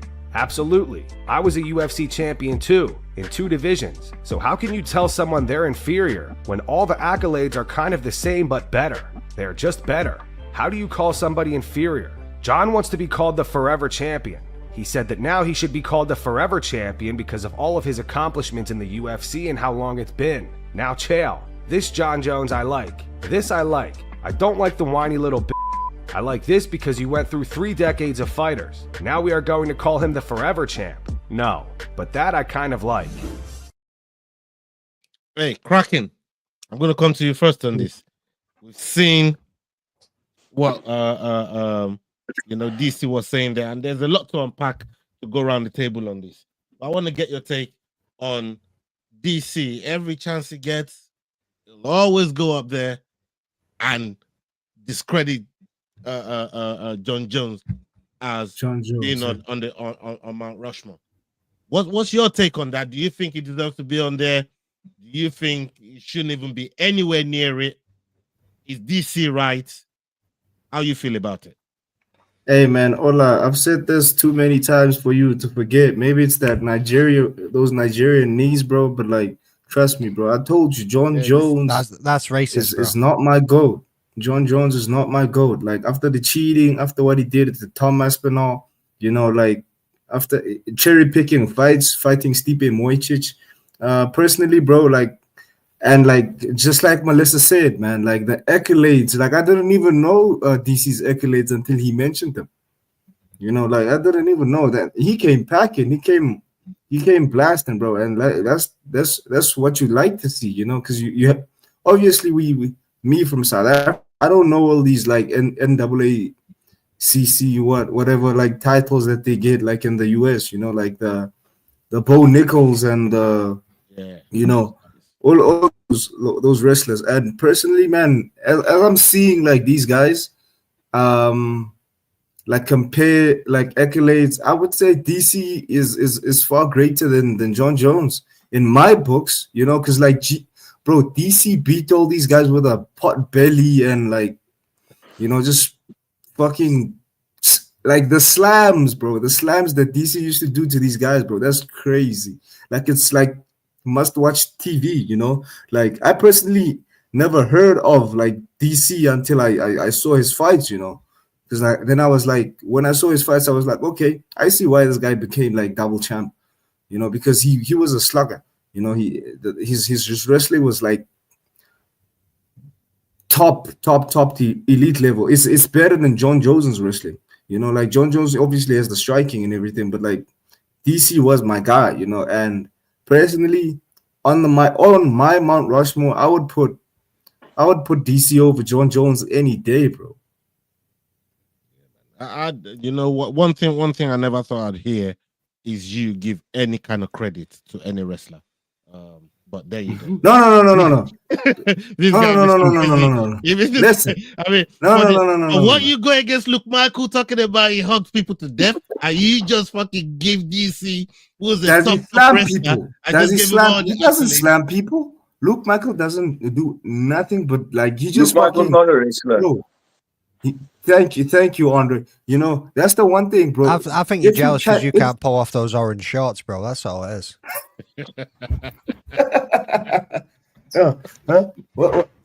What's this?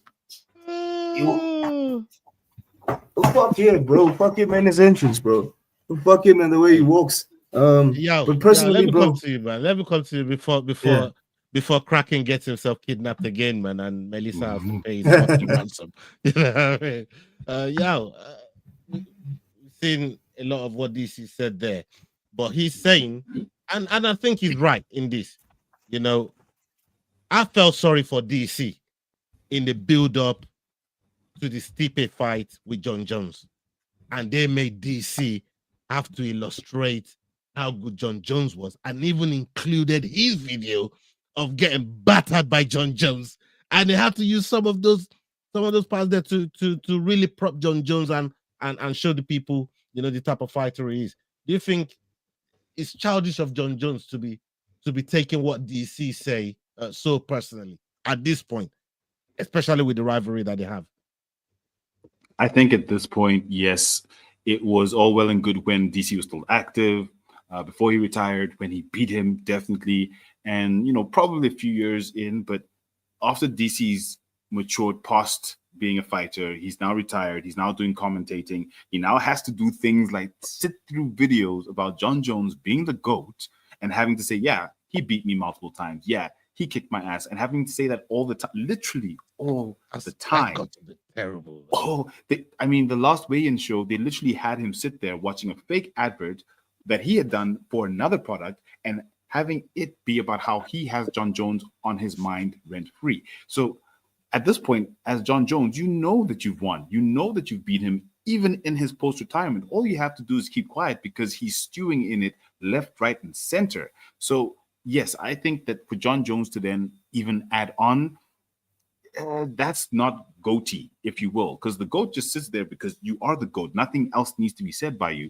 But for him to consistently having to go back into DC, someone who's fully retired, who's being picked up by Khamzat Chimaev, who's being somewhat bullied by Islam Makhachev for absolutely no reason, calling him chubby and fat, there's no need for John Jones to add his 10 cents or whatever amount, 40 million, 30 million in there, because he is John Jones, who is considered as one of the GOATs, who beat DC, who is always being reminded of having lost to John Jones. So, yeah, I think childish might be just, I wouldn't use the word childish, but I don't think it's necessary. And I do think it does take some of the shine off him by consistently referencing a fighter that he beat. You know you beat him. We saw you slap his ass twice.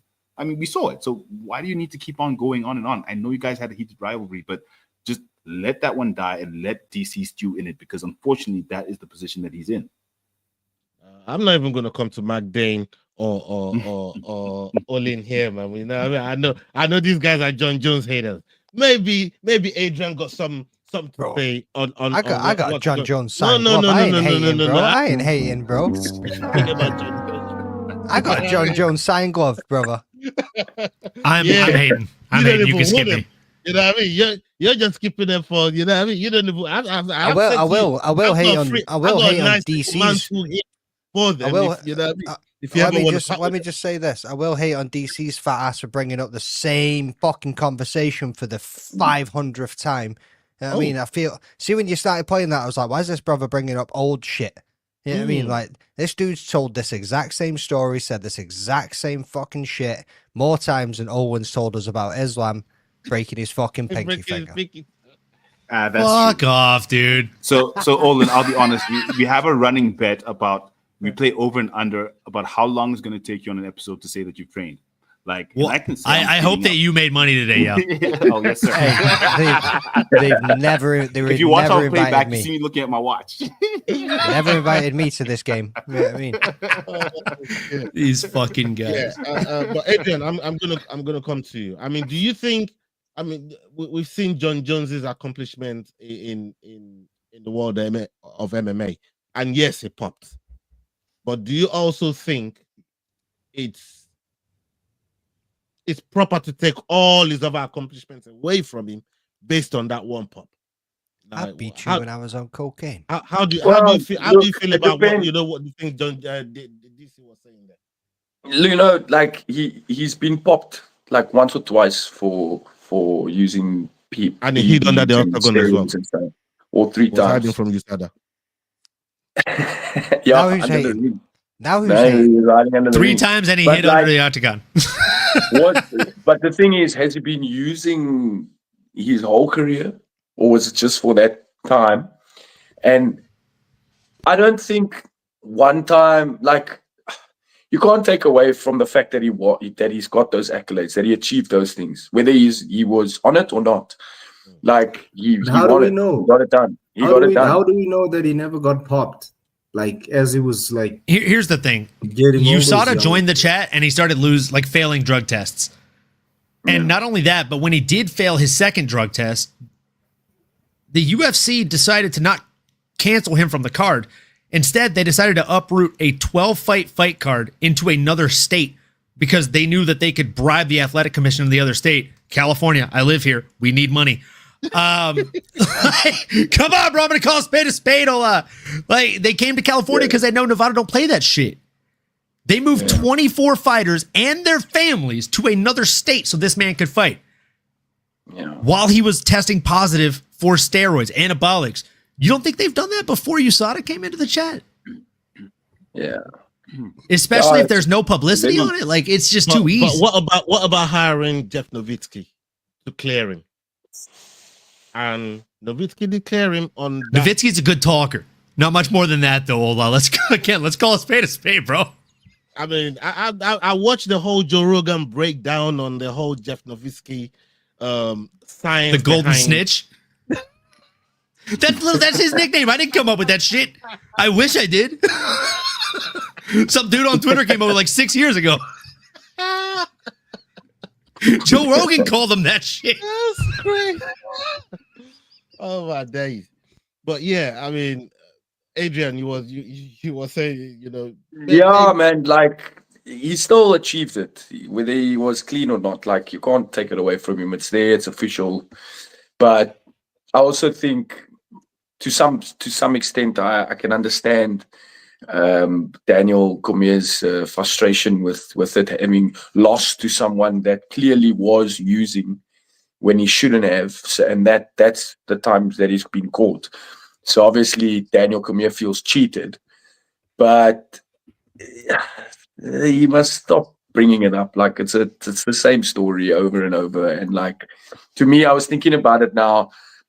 Daniel Cormier is like this old guy that's like trying to reprimand or like trying to like almost like scold John Jones and prove how naughty of a child he is. But John Jones is this like careless teenager who's just like, you're going to say this, well, I'm just going to say something back anyway. And then that's when he'll come and tweet something about, you know, I'm this and I'm that, and then Daniel Cormier has to go and explain why he's saying this and why he thinks John Jones is like that. And like, I hate how accurate this is. I hate how fucking accurate this is.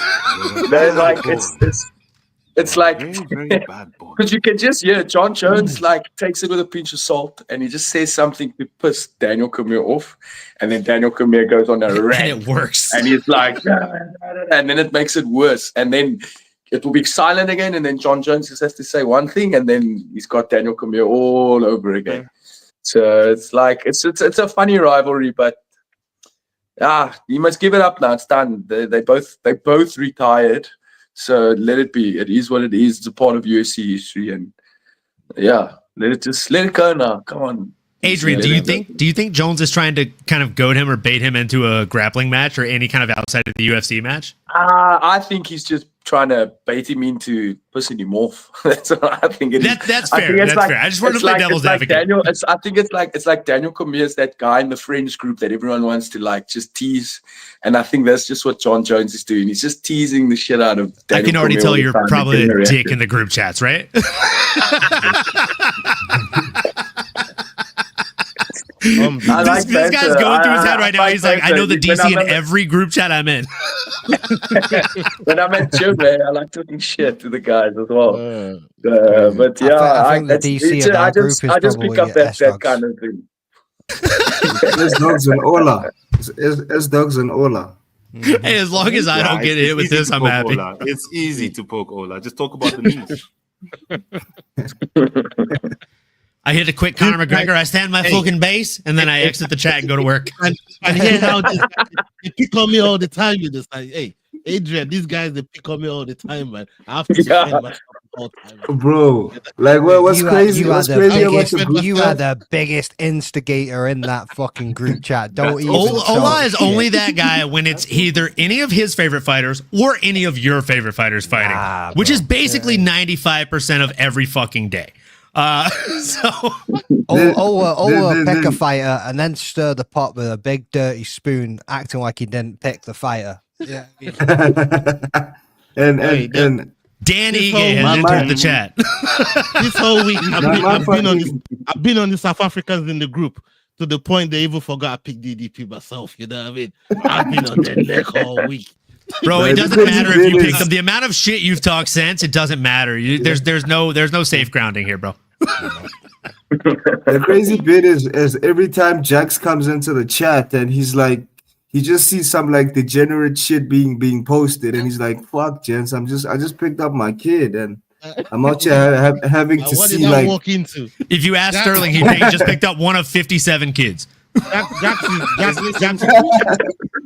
basement Jax, man. He's the unfortunate guy that walks in or types a message as something wrong is being talked about, like something wild is being spoken. He just walks right into it. What the fuck did I just walk into? Like, yeah, but Jax is one of them guys there. But big up Jax, salute to Jax. Big up everybody that's been locked in with us over the last hour and a half. We're about imagine listening to you guys high. We are high. We are high. Did you see my comment? I said, Melissa, 80% of us are high. Oh shit, yeah. And then when they be chugging up. This is not nicotine, honey. Probably the only sober person right here is Adrian. You know what I mean? Adrian, what you got coming up, brother? What you got coming up? Because poor guy's sipping on water and oxygen right now. Yeah, my water's run out. And his water. His body's a temple. Yeah, it's actually a machine, but ours is the outside of the temple, and you really need to hire a groundskeeper. I said the body is a machine. I wish I could fucking say that. That machine. What do I have planned? Well, at the moment, I'm training really hard. We, you know me, I don't like to say anything before it's official, but we looking at getting back in the cage. End of the year. November was the last that I heard. Nice. And yeah, we definitely, with our last performance and so on, we're trying to negotiate a title shot. So we're gonna see what happens. So I'm not gonna say anything until we know exactly what's going on. But yeah, there's a lot of potential in that coming up at the end of the year. So yeah, holding thumbs, it all works out. Otherwise, we're going to be heading back to Dubai. So we're going to see what happens. Well, I was going to say that to you, brother. Last time we spoke, you were kind of here or there, or where you going, what you're doing. You were going to wait, speak, see what the offers were on the table.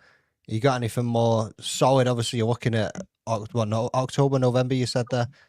Yeah, November, December. So which promotion? Either we'll fight EFC for title, or we're going to be going back to Dubai for the same event, 971. So we're seeing what's up. We're busy discussing now, negotiating with matchmakers, trying to see which is going to come first, and then we're going to take it from there. You're in a good position right now, brother. You right. Put your cards right. Yeah. You I'm gonna play matchmaker and devil's advocate at the same time. This brother's I always give you gold advocate. title on the hand, but more money that EFC is gonna pay on the purse on the other side. Bro's taking gold. Bro's taking gold. Money can come later. I'll tell you what. Someone asked me this question. And I know Rayo, bro. I know Rayo. Money's nice, but this dude also is in it for the glory and the pride. Yeah, of course. This is how it is. This is how it is. My mind is telling me no. But my mind is telling me yeah. My mind is saying more money. More money is like the main thing. Like money, let's go. Let's get our worth. Mm-hmm. But my heart is saying championship. It's like it's been my goal and my dream since I started fighting. It's what I aimed for from day one, and now it's like the opportunity is coming and it's around the corner. So my heart is saying go for the belt, win the belt.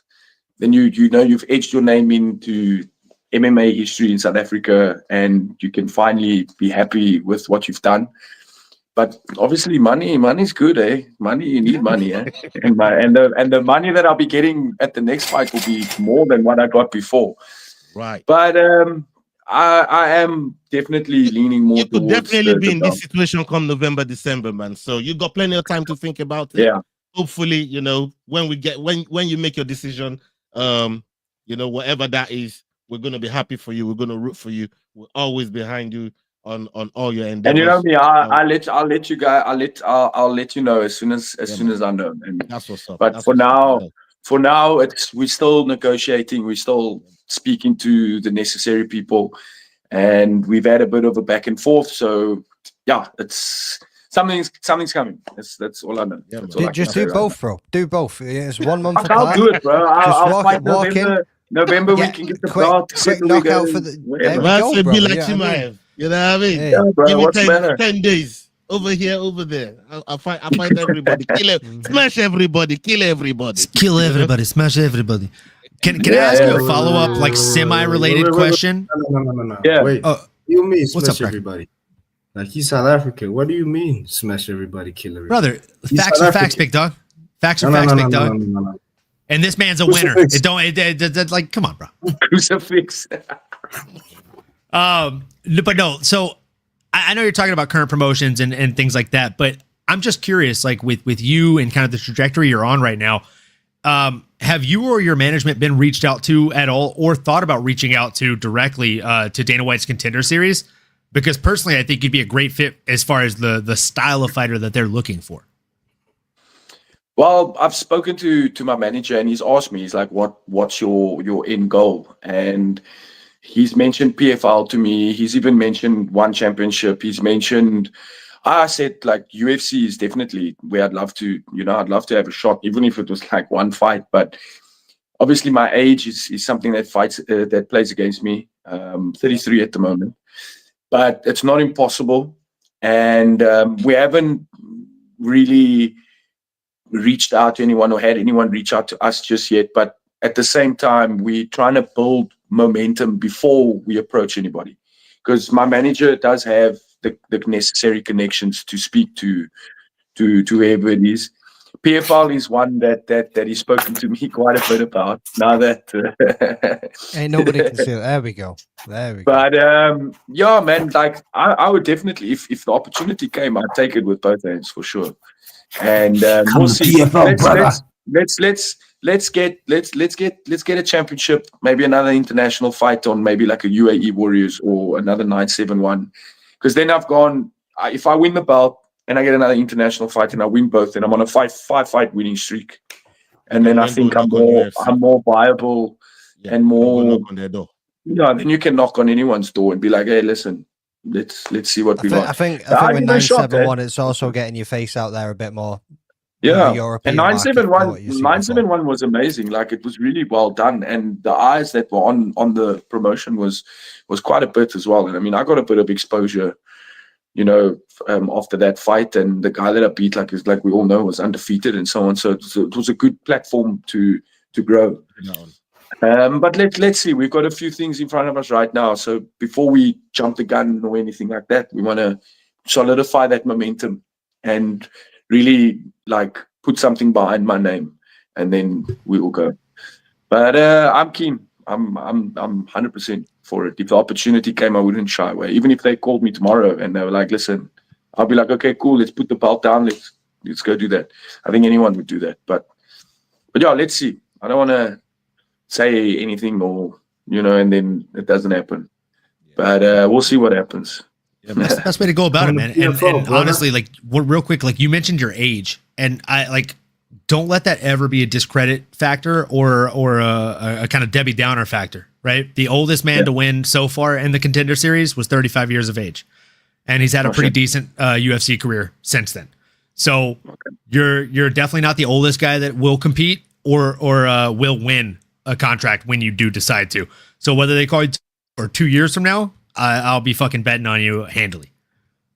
Well, yeah, let's go. Let's see if I can keep winning. Then 100%. I'm sure there's a good chance. Fair with all else, just move to heavyweight, brother. Well, from a technical standpoint, you outclass every one of those guys. You could fight until you're like 45 at heavyweight. Yeah. I don't know. Maybe I might just go to middleweight and fight Luke Michael. We'll see what happens. Hey man, I bet you can get it done. You can get it done, bro. Shout out Melissa real quick in the chat, bro. Hey, Adrian, shout out Melissa in the chat. When you win, not if you win. Right? Speak it into existence, brother. When you win, you're the fucking guy. Everybody else is playing for second place, brother. Talking about that, like I think like the trajectory that I'm on right now and how I've been working and where I've put myself. I'm on a really good roll at the moment, and like a lot has changed mentally and like I can see it way more than I could before. And I'm just really like, I think I can keep it going for sure, definitely. And yeah, the belt's definitely in my reach. And I think we've still got a lot to do in the international scene as well. So yeah, I'll just keep working hard, and I'm surrounded by my old team now, PFA. I'm back under Mike's wing now, and like he's really guiding me and like really working with me a lot now. So yeah, we there's no doubt that we can get this done. Alex, he currently fights under EFC and 971. He's kind of in between the two of them at the moment, brother. But the guy is on an absolute tear. And whoever got the most money for Adrian, bro. You know what I mean? I'm all about securing your bag. I'm all about securing your bag, brother. You know what I mean? Secure that bag, man. That's it. Yeah, well, it's all about securing the bag, man. It's a short career, you know what I'm trying to say. So yeah, be financially stable, financially whoever makes the secured. best offer. You know what I mean? And Yeah, trust me, whatever makes bro, the best offer, Ola knows about short things. It's a fact. It's a fact, folks. And I know about money. So yeah, man, whoever's offering you the most, you should definitely take them up on that offer, big guy.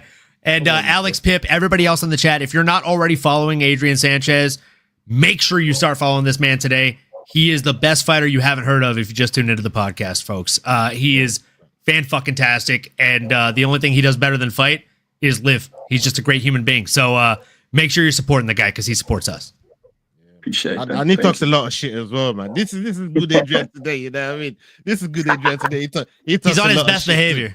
Bro, Owen could have lined you up with the ladies there perfectly. The only thing he does better than fight is fuck. And he just absolutely dropped the ball. You know what I mean? Brother, if we were in a different setting, I might as well be an X-Man and my name is Wingman. Ask me what my superpower is, brother. It's hooking you up. Let's go. Speak for yourself. I'm not a good human. You know what I mean? I'm a bad savage, man. You know, I'm trying to say shit. He's a real good man, but he's a bad boy. That's the one right there, man. Haram, that was a bit too far, bro. That's too Haram. Oh, my days. Anyway, people, salute to every single one of you that's been locked in with us, whether you're watching live, whether you're watching on playback. Big up every single one of you, people. Salute to you. Make sure you're following McDain, the Rambling Dad, Adrian Rayo Sanchez. Go check him out on his Insta. Elite Slap Sports. Cracking. I get the cracking. Go check him out on his page. HeadKickPod. Kick him in the head. Always supporting that movement over there. Go check out his page. And we've got MMANomaly. Olin, the CEO over there. Salute to you, my brother. Big up yourself. And everyone that's not on the show, Crossover MMA. We know you're busy over there. Big up yourself. S-Dogs. We know. Hey, you playing golf? You out there playing golf? Tell me you're not playing golf. I hope you lose. I hope you lose a golf game. Pick up yourself, S-Dogs MMA, and my boy Basement Jacks, Making the Walk. Make sure you go and check out his content. He's just got content loading up right now. He's got a series of them that's coming out. That's the page to be on.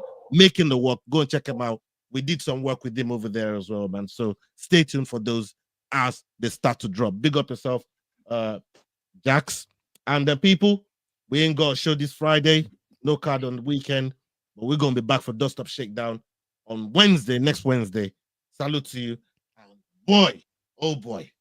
Manchester United got knocked out tonight, bro. Jesus. Hey, man, if I'm still alive, man, I'll join you guys. If I haven't been kidnapped by Luke Michael again, yeah, man, like I'll be here. Don't worry, man. We'll keep everybody updated, man. And Adrian, salute to you, my bro. Thank you very much for your time. Always generous with you. I appreciate you, my brother. Appreciate seeing you again, bro. Yeah, man. 100%. Now, up onto the next video, people. Hasta la vista, we're out. Salute. Peace. Why are you gay? Hey guys, this is John Anik from the UFC. You're watching the Fight Week Show. Please subscribe. Not now, but right now. Subscribe to the Fight Week Show. We'll see you guys on the road soon.